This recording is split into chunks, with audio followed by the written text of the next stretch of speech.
সাইফুল ভাই আমার কি ক্ষতিটা করলো আজকের এই ভিডিওতে সম্পূর্ণটাই আমি বলবো। অবশ্যই ভিডিওটা স্কিপ না করে শেষ পর্যন্ত থাকবেন। তো বিষয়টা হলো যে কথাগুলো বলতে চেয়েছিলাম না, কিন্তু না বলে পারলাম না।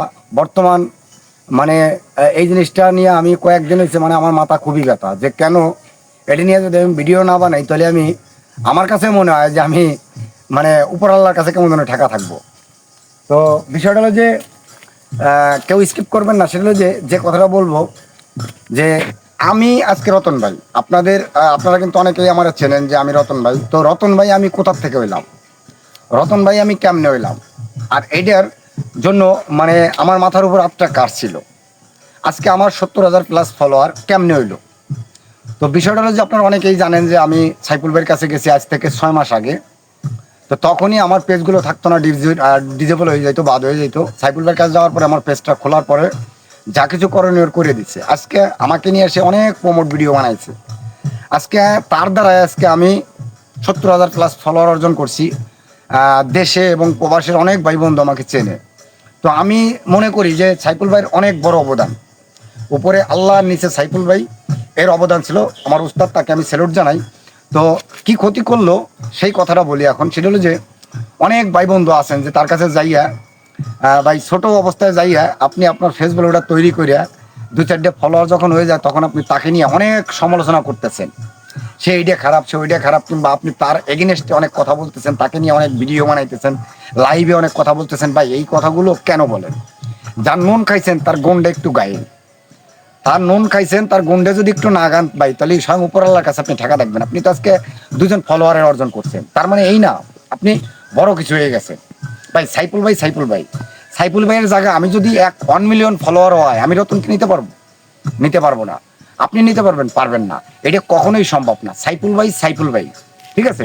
তার মানে আমি বলবো যে যারা সাইফুল ভাইয়ের কাছে যাওয়ার পরে তার কথাগুলো ভুলে যান, তাতে দুঃখ নেই, আপনি ভুলে যান। কিন্তু তাকে নিয়ে যখন আপনি মানে এ কথা ও কথা বলেন ভাই, তখন ভাই কষ্ট লাগে। যেমন আমিই বলি, আমার কথাই বলি, সাইফুল ভাইয়ের কথা নাই বলি।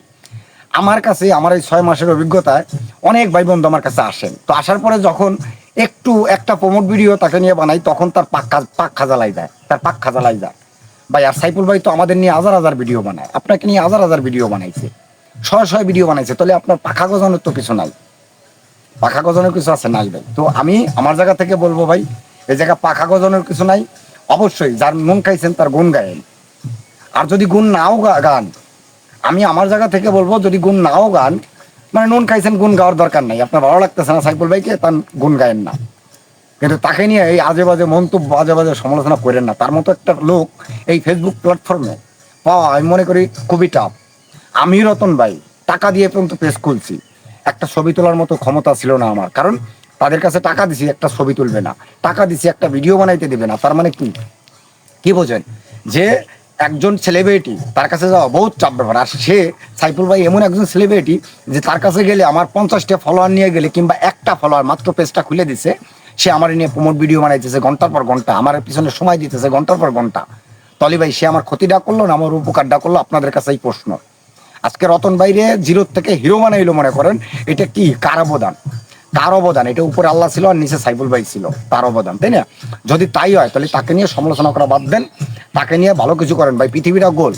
আজকে আপনি তার কাছে যাবেন না, আপনি ভাবতেছেন, কালকে কিন্তু আপনার আবার তার কাছে যাইতে হইতে পারে। কারণ আপনি তার থেকে যত বড়ই হন না কেন, তার থেকে আপনি ছোট, তার থেকে আপনি ছোট। এই জিনিসটা সবসময় মাথায় রাখবেন। আর সাইফুল ভাইকে বলবো, আপনাকে এই ভিডিওর মাধ্যমে বলি, উস্তাদ সেলুট জানাই আপনাকে আমি আবারও। আপনি এই যে যারা এই ধরনের কার্যকলাপ করে, আপনি তাদের কাছ থেকে একটু দূরে থাকেন। যারা এইসব কার্যকলাপ করে এবং করতেছে, আপনি নিজে জানেন, দেখেন, বুঝতেছেন, শুনতেছেন, তাদের কাছ থেকে একটু দূরে থাকেন। মানুষ চিনতে ভুল করেন না সাইফুল ভাই, আমি আবারও আপনাকে বলতেছি। অবশ্যই আমার ভিডিওটা আপনার সামনে যাবে আমি জানি, অবশ্যই কিছু একটা কমেন্টে বললেন। আর রতন ভাইয়ের জন্য দোয়া করবেন। আর যারা আমার এই ভিডিওটা দেখছেন কিংবা দেখতেছেন, অবশ্যই অনেকেই আমাকে দালাল টালাল অনেক কিছুই বলবেন ভাই, তাতে আমার কিছু যায় আসে না। এরকম দালাল ফালাল অনেক মা বোন তুলে অনেক গালাগালি করছেন আমাকে, তো করেন, তাতে আমার দুঃখ নাই। তো আল্লাহ হাফেজ, ভালো থাকবেন, সুস্থ থাকবেন। সত্য আমার বলতেই হবে।